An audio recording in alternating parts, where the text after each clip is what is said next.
Start करते हैं आज की क्लास। और कल हमने ये क्वेश्चन किया था और आज का क्वेश्चन से स्टार्ट करते हैं।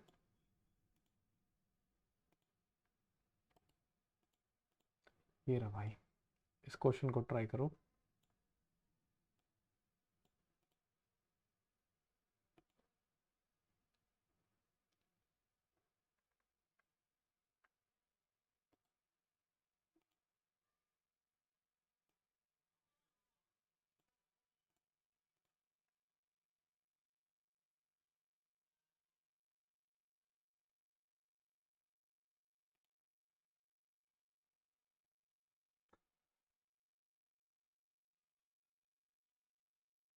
देखो, इसको पहले मैं बता देता हूँ इस टाइप के क्वेश्चंस। डिटरमाइन द एपी, हमें एपी बतानी है और क्या दिया हुआ है, जिसकी थर्ड टर्म दी हुई है 5। किसी एक एपी की थर्ड टर्म है 5। ठीक है भाई, थर्ड टर्म को हम किस तरह से रिप्रेजेंट करते हैं, A3, और ये क्या दिया हुआ है 5। ठीक है, एंड इसी एपी की सेवंथ टर्म, कहने का मतलब A7, ये दिया हुआ है 9। ठीक, चलो अब देखो, मैंने nth टर्म का फॉर्मूला तुम्हें बताया था कि nth टर्म का फॉर्मूला क्या होता है, an equals to a plus n minus 1 into d. ठीक है, अगर मैं तुमसे थर्ड टर्म पूछूं तो उसकी जगह हम A3 लिखेंगे, तो उसका फॉर्मूला क्या हो जाएगा, a प्लस n की जगह 3 रखेंगे तो 3 माइनस 1 इंटू डी, या फिर 3 माइनस 1 कितना हो जाएगा, a प्लस 2d। ठीक है, 3 माइनस 1 2 हो गया।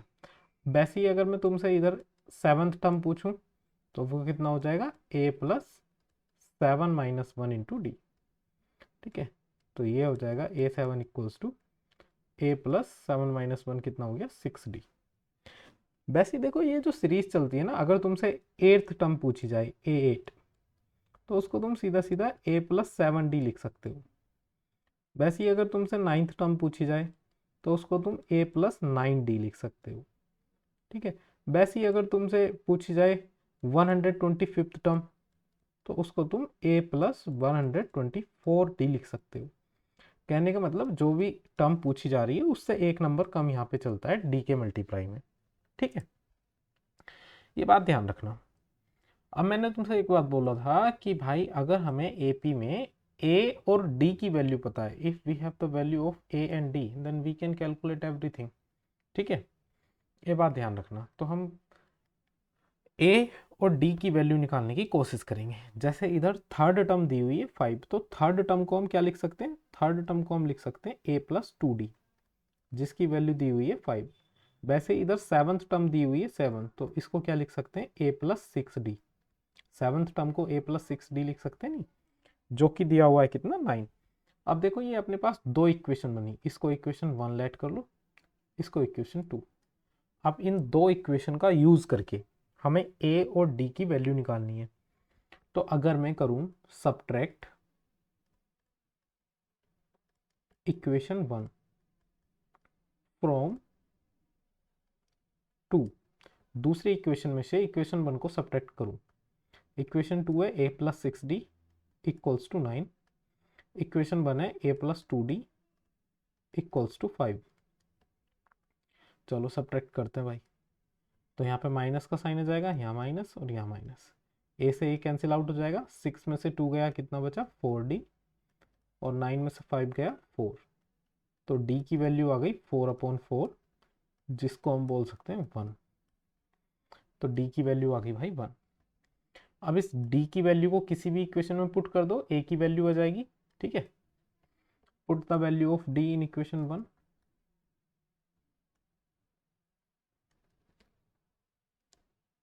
Put the value of d in equation 1।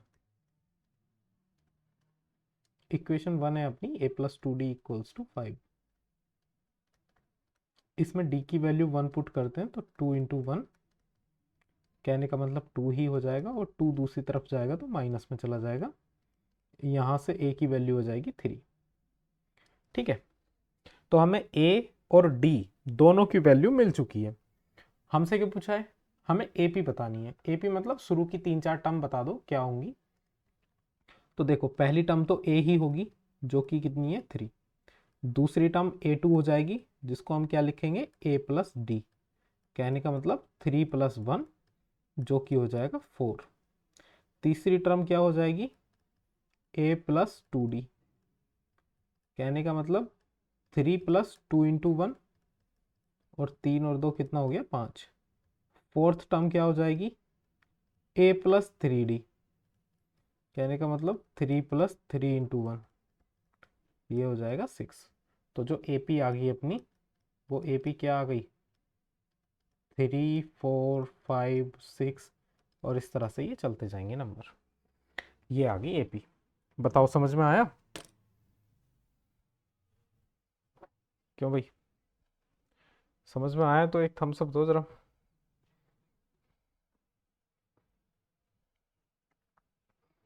चलो बहुत बढ़िया, अब इसको नोट कर लो। जैसे ही नोट हो जाए हैंड रेस कर देना।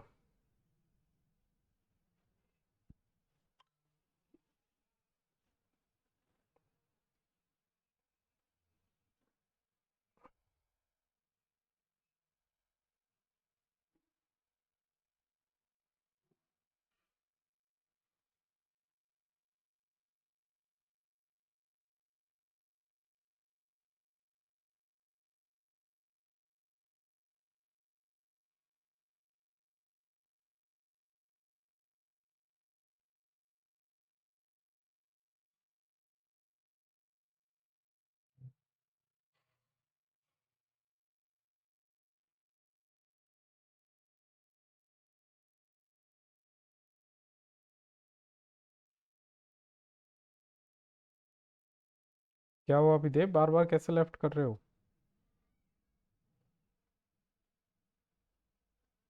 अच्छा।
हाँ भाई चलो कर लिया नोट, अगले क्वेश्चन पे चलते हैं।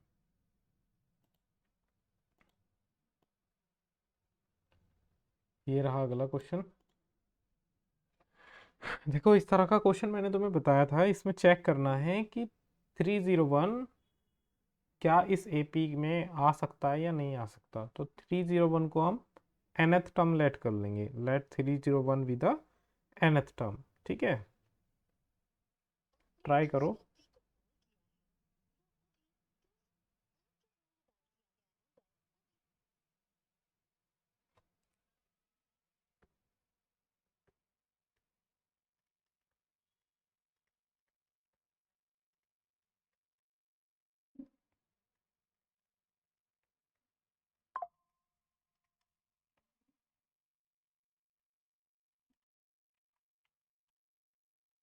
इस एपी में ए कितना दिया हुआ है 5 और डी कितना दिया हुआ है 11 - 5।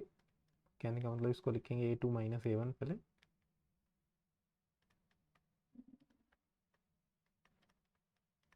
(11 - 5) जो कितना हो जाएगा 6।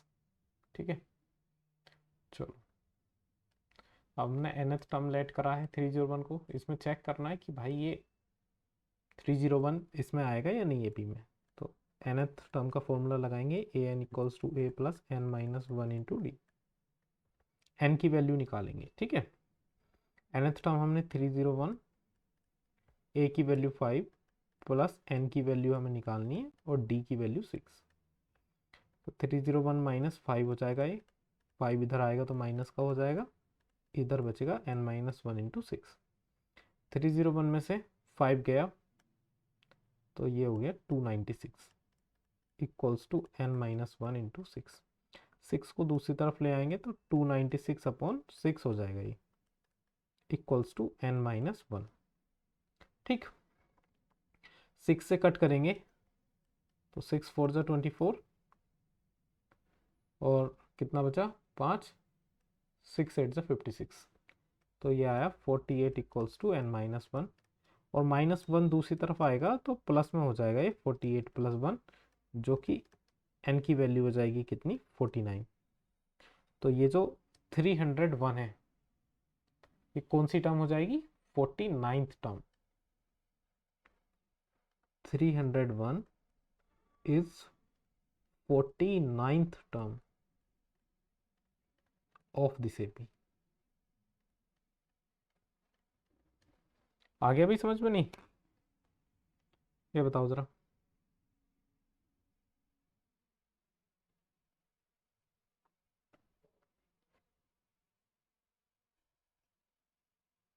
चलो फिर नोट कर लो इसको।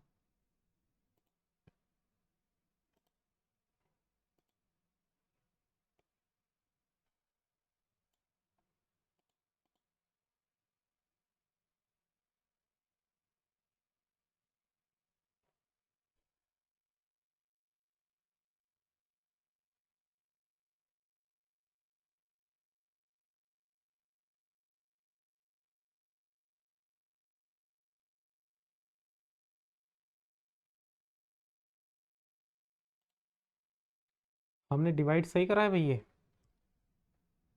296 को जब डिवाइड करेंगे 6 से, डिवाइड गलत हो गया भाई। 6 4 × 24 माइनस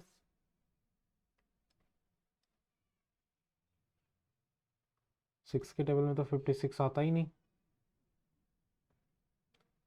6 9 × 54, 2 बचा, पॉइंट लगाएंगे, 0 बढ़ाएंगे, 6 3 × 18, फिर पॉइंट। ये जो भाई तुम ध्यान नहीं दे रहे हो फिर।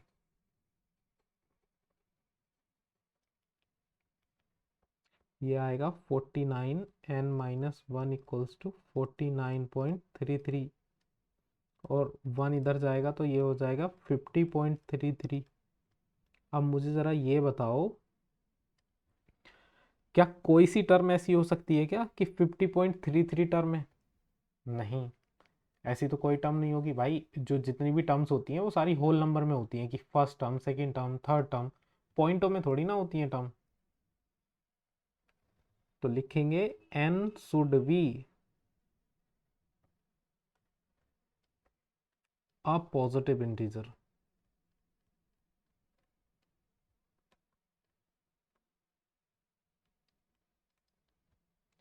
सही है। So 301 is not a term of this AP. इस एपी की 301 टर्म नहीं हो सकती है, क्योंकि भाई n इंटीजर में आया ही नहीं। n किस में आया? डेसिमल में। और अगर n की वैल्यू डेसिमल में आएगी तो वो एक टर्म होगी ही नहीं, क्योंकि भाई n जो दिखाता है वो टर्म्स को ही तो दिखाता है, कौन से नंबर की टर्म है। अब नंबर्स कैसे हो सकते हैं भाई? पहले नंबर की टर्म हो सकती है, दूसरे की, तीसरे की, 10वें की, 11वें की। ऐसे थोड़ी ना हो सकता 2.5वीं टर्म। ठीक है, 2.5 नंबर की टर्म ऐसे नहीं होगा, होल नंबर में होगा टर्म। लेकिन ये डेसिमल में आया, तो भाई ये नहीं हो सकता। नोट कर लो इसको।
कर लिया भाई? नोट कर लिया?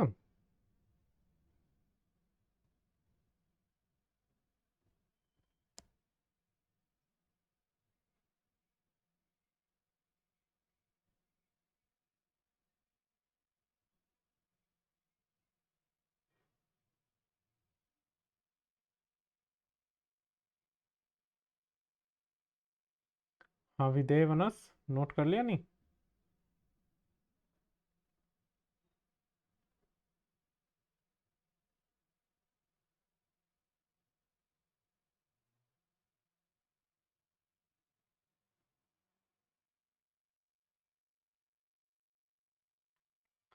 चलो अगले क्वेश्चन पे चलते हैं।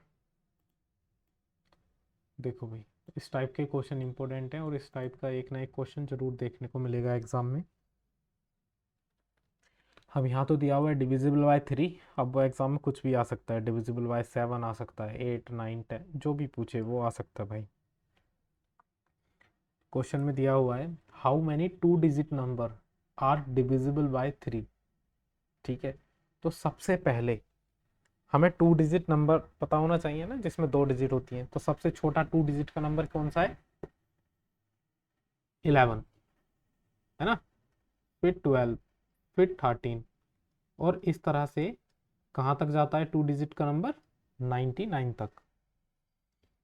ठीक है, अब इन नंबर्स में से भी वो नंबर्स देखने हैं, सॉरी 10 भी है एक। अब इन नंबर्स में से भी वो नंबर देखने हैं जो 3 से डिविजिबल हो।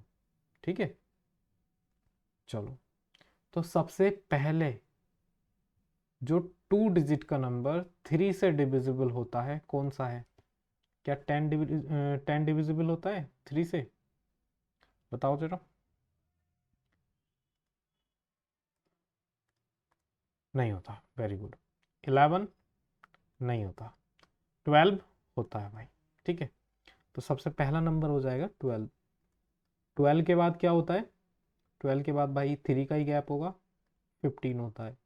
फिर इस तरह से चलते चलते लास्ट का नंबर बताओ, लास्ट का नंबर जो 2 डिजिट का है क्या होता है 3 से डिविजिबल? तो भाई सबसे बड़ा जो लास्ट का नंबर है 99 है, इसे 3 से डिवाइड करके देख लेते हैं। 3 3 जा 9, फिर ये वाला 9 उतार लिया और 3 3 जा 9, तो 99 डिवाइड होता है भाई। तो जो AP बनी वो ये बनी है अपनी, ठीक है, 12 15 डैश डैश डैश 99।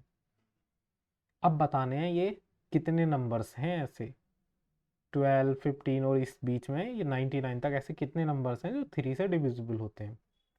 तो हमें पता है भाई 99 क्या है, इस बार हमें लास्ट टर्म दी गई है। ये क्या है अपने पास, लास्ट टर्म, जिसको हम L से भी रिप्रेजेंट कर सकते हैं और AN से भी रिप्रेजेंट कर सकते हैं, ध्यान रखना, ठीक है। A की वैल्यू क्या दी गई है इस AP में 12, D की वैल्यू क्या दी गई है 15 माइनस 12 कितना हो जाएगा 3। डिफरेंस तो ऐसे ही निकालते हैं। क्या पूछा गया है, N, N बताता है नंबर ऑफ टर्म्स, तो N पूछा गया है कितनी नंबर ऑफ टर्म्स है। AN की वैल्यू क्या दी गई है इसमें 99, तो AN का फॉर्मूला लगाएंगे, AN equals to A plus N minus 1 into d. AN कितना दिया हुआ है 99, A कितना दिया हुआ है 12 प्लस N की वैल्यू हमसे पूछी है, D की वैल्यू कितनी है 3। 12 को इधर ले आओ भाई, माइनस में हो जाएगा, और इधर N माइनस 1 इंटू 3 कितना बचा 87 equals to N minus 1 into 3। 3 को भाई 87 के अपोन में ले आओ, तो N माइनस 1, 3 से कट करो, 3 टू जो 6, 3 9 जो 27, तो N माइनस 1 इक्वल्स टू 27 आ गया, या फिर N की वैल्यू कितनी आ जाएगी 28, जैसे ही 1 इधर आएगा। तो टोटल 10 से लेके 99 तक 3 से डिवाइड होने वाले जो नंबर्स हैं टोटल 28 नंबर्स हैं, ठीक है भाई, समझ में आया? बताओ जरा, समझ में आया नहीं?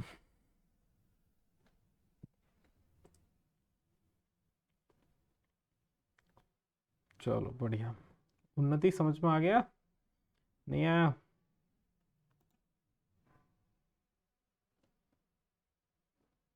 ठीक, चलो नोट करो।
चलो भाई करो, नोट करो जल्दी।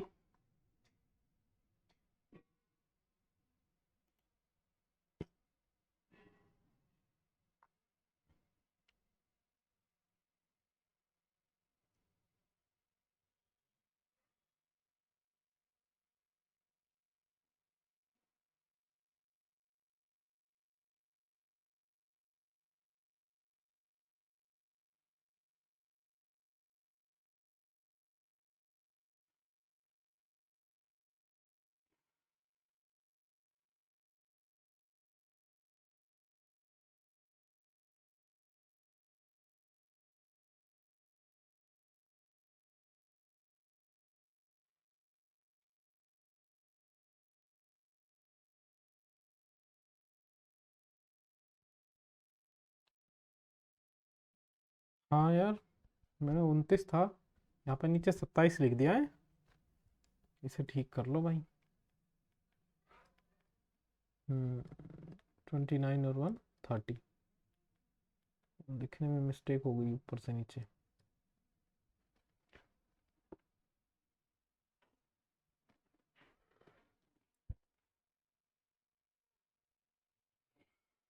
चलो अगला क्वेश्चन।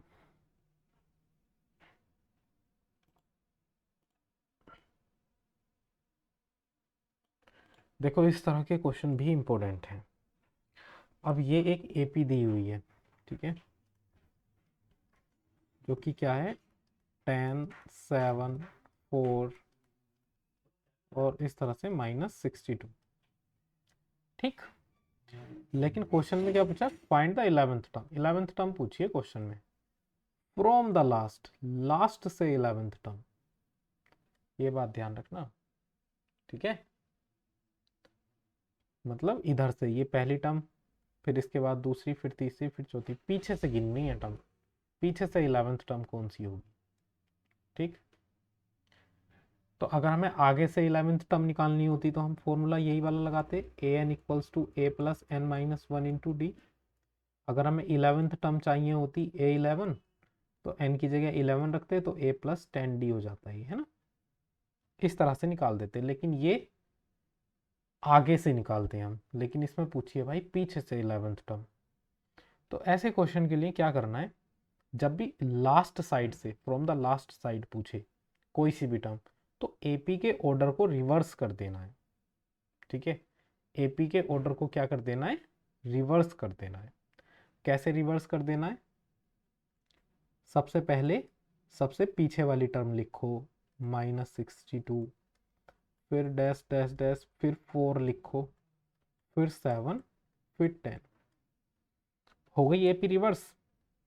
अब एपी जैसे ही रिवर्स हो गई, तो भाई शुरू से ही जो 11th टर्म आएगी वही अपना आंसर हो जाएगा। अरे समझ में आया नहीं, जब लास्ट टर्म वाली बात पूछे, सॉरी, फ्रॉम द लास्ट से पूछे, तो एपी को रिवर्स कर देना है। ठीक, और फिर निकाल देनी है वही टर्म। तो अब पहले जब हमने एपी को रिवर्स कर दिया, तो अब इस एपी में जो फर्स्ट टर्म हो जाएगी, फर्स्ट टर्म हो जाएगी -62। ठीक है, डिफरेंस देखेंगे, तो डिफरेंस हम चाहे देखो, 62 के बाद तो हमें नंबर नहीं दिया, तो यहाँ से तो डिफरेंस निकाल नहीं सकते। हम इन दो नंबर से निकाल सकते हैं, चाहे 7 और 4 से, चाहे 7 और 10 से निकाल सकते हैं, किसी भी नंबर से निकाल दो। लेकिन बाद वाले में से पहले वाले को माइनस करना है। जैसे 7 और 4 से निकालोगे तो 7 - 4 करना है, तो डिफरेंस कितना आ जाएगा, 3। 7 और 10 से निकालते तो 10 - 7 करते। ठीक है, बाद वाली टर्म में से उससे पहले वाली टर्म को माइनस करते। ठीक, चलो 11th टर्म पूछिए अब। तो अब तो 11th टर्म A11 निकाल ही सकते हो, कितनी हो जाएगी, A प्लस 10D। तो A11 पूछिए, A की वैल्यू कितनी, -62, प्लस 10 इंटू डी की वैल्यू कितनी, 3, तो कितना हो जाएगा, -62, 10 3 30, तो A11 आ गया -32। आ गया भाई समझ में।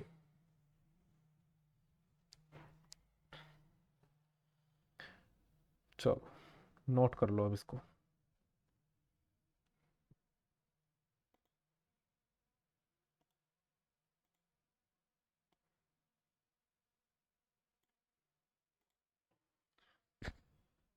अब चलेंगे एक्सरसाइज पे और थोड़ा सा होमवर्क देते हैं अब।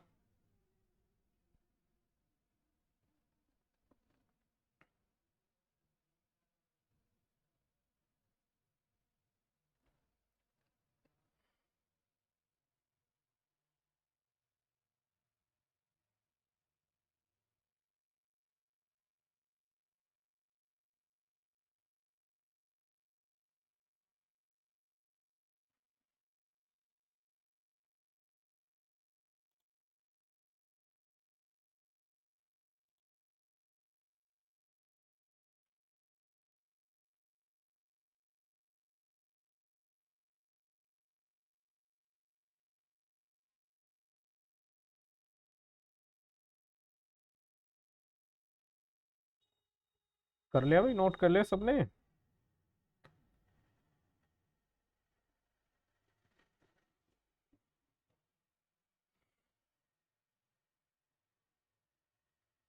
चलो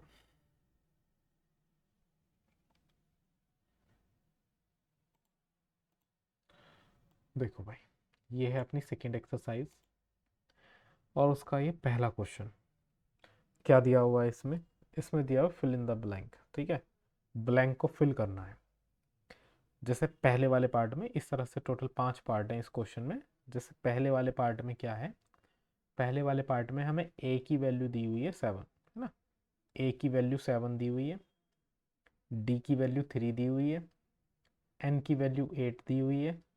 वैल्यू किसकी बतानी है? ए एन की वैल्यू बतानी है। What is the value of a n? ठीक है, तो ए एन का फॉर्मूला तो हमें पता ही है, A plus N minus one into D. सारी चीज़ों की वैल्यू दी हुई है, केवल ए एन की छोड़ के। ए की वैल्यू कितनी दी हुई है? 7, प्लस एन की वैल्यू कितनी दी हुई है? 8 माइनस वन, और डी की वैल्यू कितनी दी है? 3। तो यहाँ से ए एन की वैल्यू कितनी निकल जाएगी? 7 प्लस 8 माइनस वन हो गया 7 इंटू 3। तो 7 3 ज़ा 21, और प्लस 7, ए एन हो गया कितना? 28। तो ये वाला फिलअप में कितना आ जाएगा? 28। सेकेंड वाले क्वेश्चन में क्या दिया हुआ भाई? देखो, ए की वैल्यू दी हुई है 18, एन की वैल्यू दी हुई है 10, और ए एन की वैल्यू दी हुई है 0। वैल्यू पूछिए डी की। तो सारे के सारे ये पांचों पार्ट इस फॉर्मूले से हो जाएंगे, a N equals to A plus N minus one into d. इन पांचों पार्ट में, हर एक पार्ट में केवल किसी एक वेरिएबल की वैल्यू पूछी है। ठीक है, बाकी सबकी वैल्यू दी हुई है। तो क्या इनको होमवर्क से कर लोगे? ये रहा तुम्हारा होमवर्क। ठीक, कब तक सेंड कर देना है? कब तक कर दोगे सेंड, ये बताओ भाई जरा। कल क्लास होने से पहले इनको सेंड कर देना, ठीक है। चलो अगले क्वेश्चन पे चलते हैं भाई। Question number second. अरे इजी है, चैप्टर समझ में आ रहा है। एपी नहीं, भारी तो नहीं लग रहा? क्यों भाई?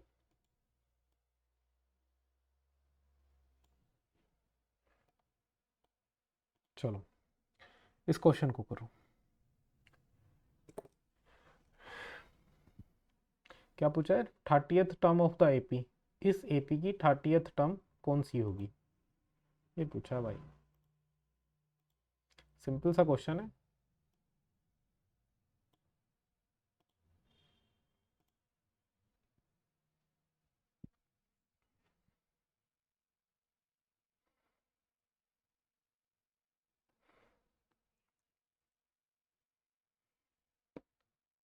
एपी दी हुई है।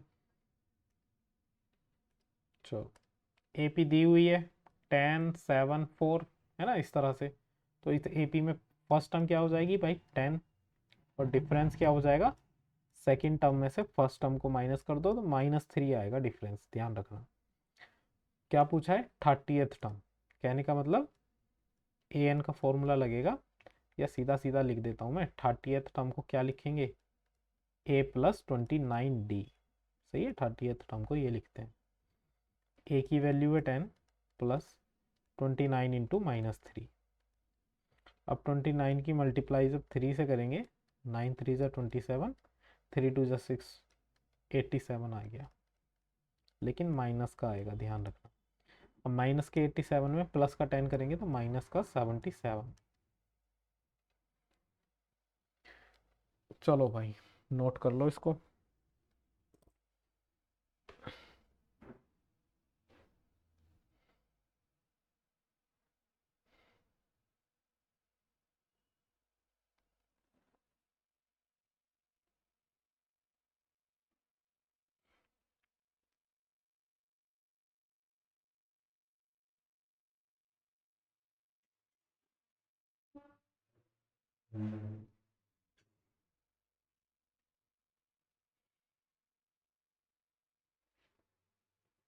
चलो नेक्स्ट क्वेश्चन पर चलते हैं।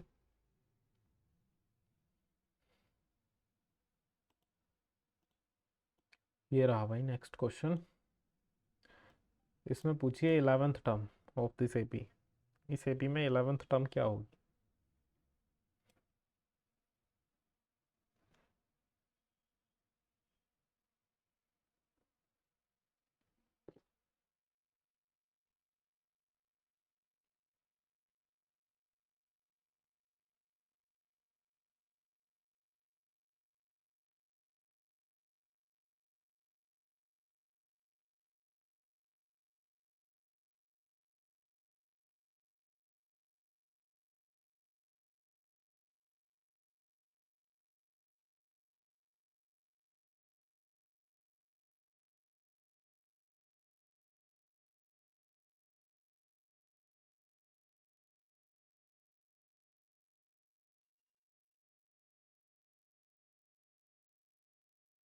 कर लिया भाई सबने?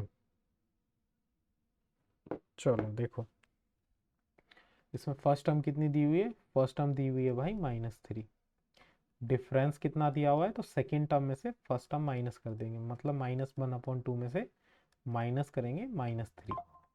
तो ऐसा करने पर हमें क्या मिलेगा? -1/2 और माइनस माइनस प्लस। एलसीएम लेंगे, एलसीएम हो जाएगा 2। तो -1 + 3 2 जा 6। तो 6 - 1 कितना हो गया? 5/2। ये आ गया भाई डिफरेंस। ठीक है भाई। कौन सी टर्म पूछी है? 11th term. कहने का मतलब A11 कितना हो जाएगा? A + 10D है ना, A + 10D। तो A की वैल्यू कितनी है? -3 प्लस 10 इंटू डी की वैल्यू कितनी है? 5/2। 2 से 10 कटेगा 5 टाइम, और 5 5 से हो जाएगा कितना? 25। तो -3 + 25, और 25 में से 3 गया तो कितना बचा भाई? 22। चलो नोट कर लो इसको।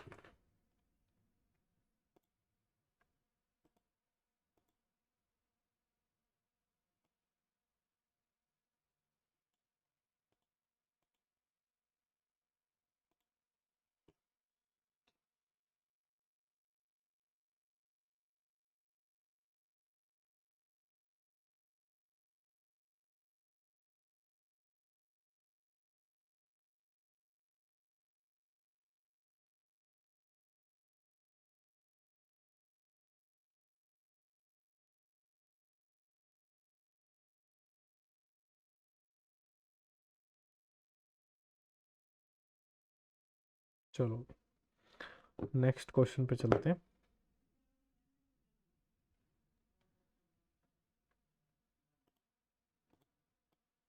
देखो क्वेश्चन नंबर 3 क्या पूछा है इसमें। इसमें देखो, find the missing terms in the boxes. देखो जैसे ये पार्ट फर्स्ट है इसका, इसमें 3 टर्म दी हुई है ना, जिसमें पहली टर्म दी हुई है 2, दूसरी टर्म ब्लैंक है ना, दूसरी टर्म हमको बतानी है, और तीसरी टर्म दी हुई है 26।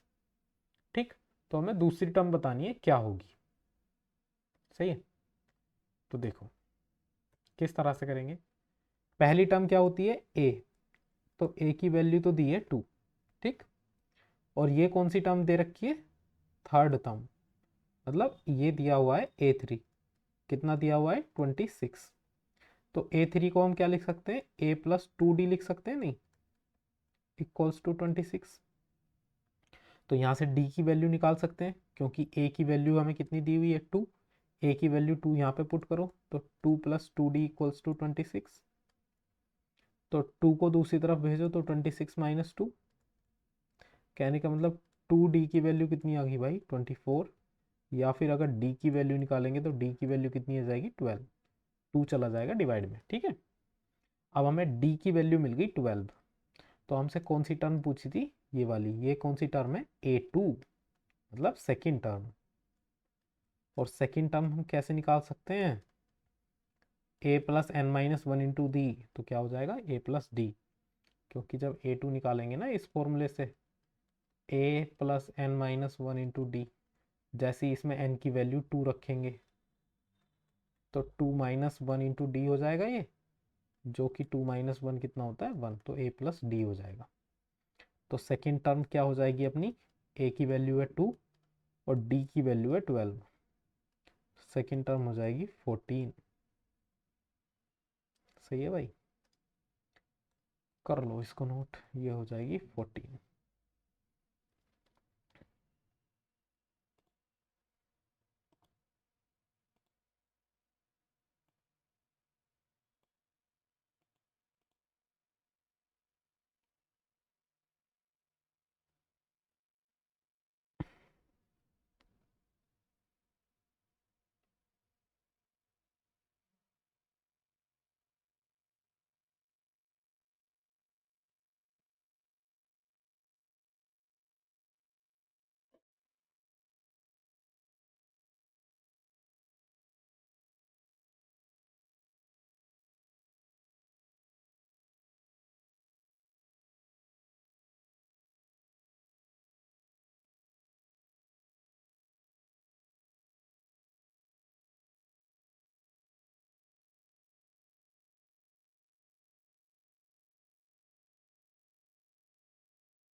अरे ज़्यादा तो नहीं हो गया आज क्वेश्चन?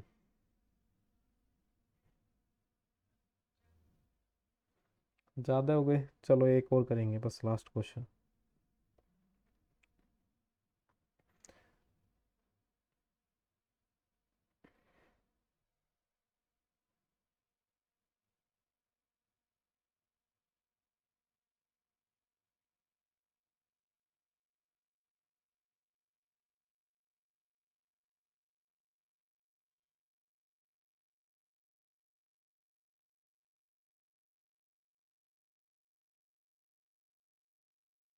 चलो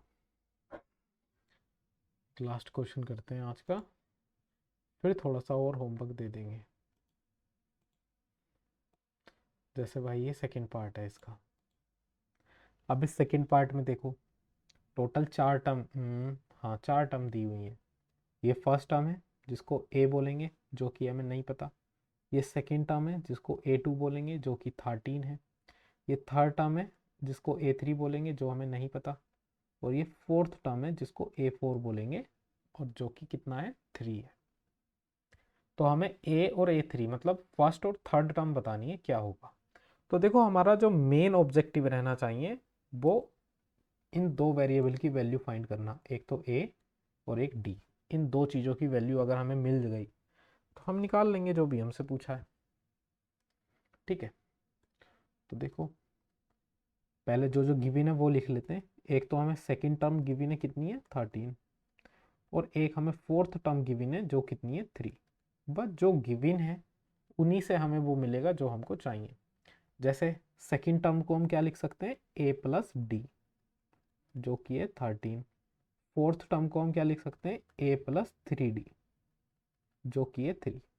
इसको इक्वेशन 1 लेट कर लो, इसको इक्वेशन 2 लेट कर लो, और भाई सब्ट्रैक्ट कर दो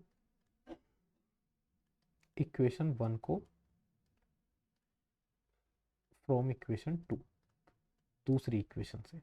दूसरी इक्वेशन क्या है, A+3D इक्वल्स टू 3, और फर्स्ट इक्वेशन क्या है, A+D equals to 13। Minus minus minus, 3D में से D गया, कितना बचा भाई, 2D। और +3 -13 कितना हो गया, -10। तो यहाँ से D की वैल्यू आ गई -5। D की वैल्यू -5 मिल गई, बहुत बढ़िया। अब D की वैल्यू को कहीं भी पुट कर दो, A की वैल्यू मिल जाएगी। Put the value of D in equation 1। Equation 1 क्या है अपनी, A+D इक्वल्स टू 13। तो D की वैल्यू है -5 इक्वल्स टू 13। तो A की वैल्यू कितनी आ जाएगी, 18, क्योंकि -5 दूसरी तरफ जाएगा तो प्लस का 18 हो जाएगा। तो भाई फर्स्ट टर्म तो A ही होती है ना, तो A की वैल्यू आ गई कितनी, 18। और कौन सी टर्म निकालनी है हमें, हमें निकालनी है थर्ड टर्म। तो भाई थर्ड टर्म क्या हो जाएगी, थर्ड टर्म को लिखते हैं A+2D। A कितना निकाला हमने, 18। 2 इंटू डी की वैल्यू कितनी है अपने पास, -5। तो A3 कितना हो जाएगा 18 और -5 इंटू 2 कितना हो गया -10। तो A3 आ गया अपने पास 8। तो A3 की वैल्यू आ गई 8। समझ में आया भाई क्वेश्चन किस तरह से करेंगे? जो मेन फोकस करना है वो A और D की वैल्यू निकालने पर करना है। ठीक है, समझ में आया हो तो भाई एक थम्स अप दो।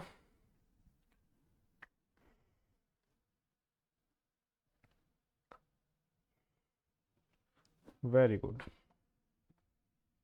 अब इसे नोट कर लो भाई।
कर लिया भाई, सबने नोट कर लिया?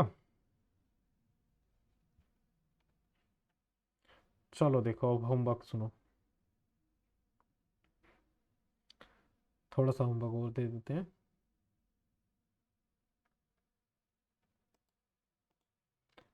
क्वेश्चन नंबर 3 हम कर रहे थे, इसमें फर्स्ट और सेकंड पार्ट हमने करवा दिया है भाई।